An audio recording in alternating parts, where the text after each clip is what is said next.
When I was 12, after years of living abroad, I returned to Greece and attended a public Greek school. In this new school, I saw that students were only asked to memorize the textbook as best as possible and write it in exams, and after that, they remembered nothing. Very few seemed hungry for learning and using that knowledge to create something new. In middle school, I founded our first school newspaper. Most of my classmates read the comic section, and after that, threw it in the trash. In the 7 years I went to Greek school, I realized that my classmates were memorizing, reciting, passing, and moving on to the next stage of their education without actually doing any learning. I escaped this path as soon as possible by transferring to an American high school and then going to an American college. I realized only a year ago that I wanted to be the one to make changes. I escaped, but my friends, family, and fellow Greeks did not. They had to go through the system, ultimately graduating from college with little to show for it. My friends and brothers told me that they felt inadequate compared to graduates around the world, and unprepared for the skills that their jobs will require. But I don't want to jump right into action. Many others have tried to change Greek education without understanding how the Greek system and its people function, and as a result have failed. I want to study them first and discover how they think and what will truly benefit them. I want to go back once I've become an expert in cognitive developmental psychology, or more simply, in how people learn, and change how the learning is done in Greek schools. After that, I believe I will be able to propose meaningful changes. Like a charging battery, I want to get energized with as much knowledge as I can before I can go out there and be effective.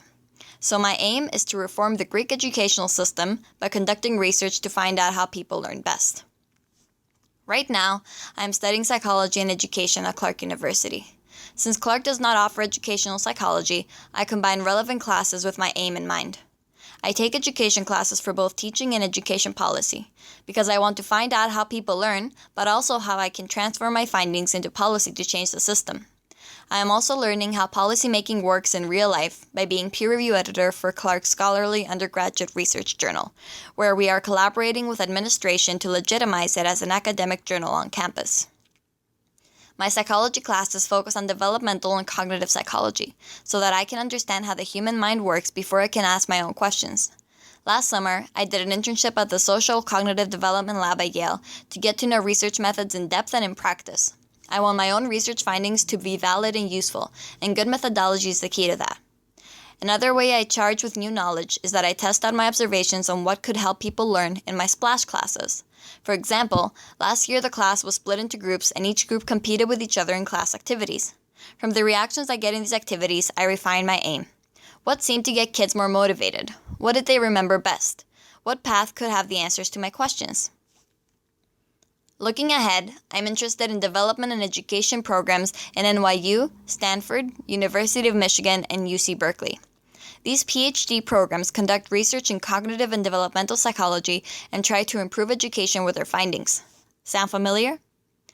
As a way to make sure that I stay on track, I have set a benchmark for myself that by the time I turn 30, I should have my PhD. It takes 5 years to finish, and if I graduate Clark at 21 and work for 2 to 3 years, I should have my PhD by then.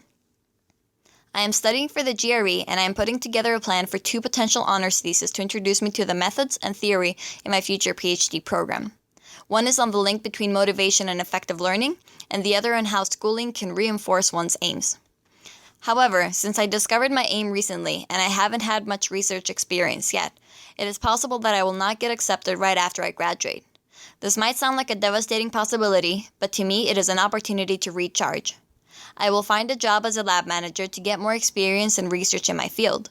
There, I can meet like-minded people that can support me while I search for ways to realize my aims.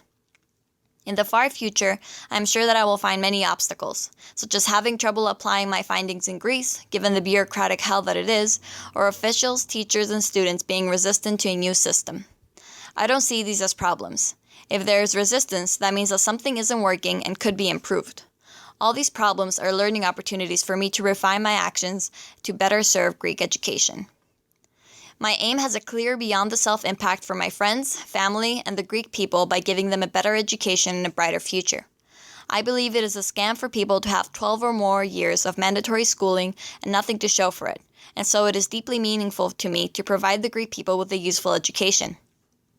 My father is a doctor and my mother a teacher, and they both believe in education's lifelong benefits both in people's personal lives and their career prospects.